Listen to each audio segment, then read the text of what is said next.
दीदिया से तहरा ले लेनी परमिशन होली हो नहीं रखो सो पीसन। आय ढेर बोली मत काहे हो दीदिया से तहरा ले लेनी परमिशन होली हो नहीं रखो सो पीसन। देखी जवानी तोहर भइनी बेहार देखी जवानी तोहर भइनी बेहार। बोलम झूठ जीजा रंगी जानी गाल हाय दोसरा के माल जानी रौरा मुस्काई अपन झाड़ी झाड़ी बाल जानी सटी नाता हो जाए बड़ा का बवाल। जीजा रंगी जानी गाल हाय दोसरा के माल दोसरा के माल। Recording studio Mohammadpur.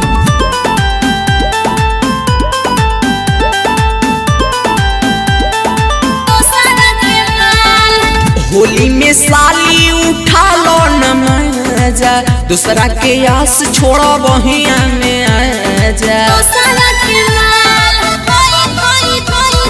काहे हमारा के भरमावतानी जी हमारो पहा के आजमावतानी जी।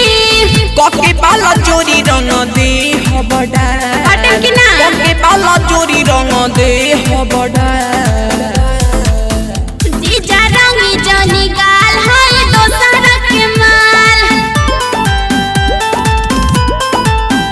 जानी देखी मुस्काई अपन झाड़ी झाड़ी बाल जानी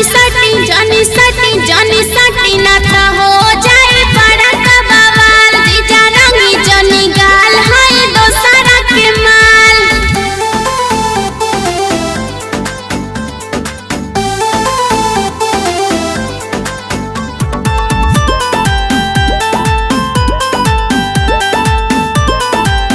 कमलेश रिकॉर्डिंग स्टूडियो मोहम्मदपुर।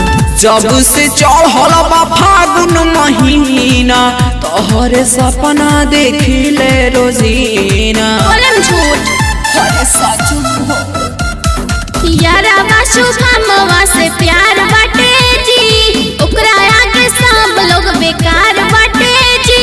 ठीक नहीं लगे संगीता तोहर चाल ठीक नहीं लगे संगीता तोहर चाल।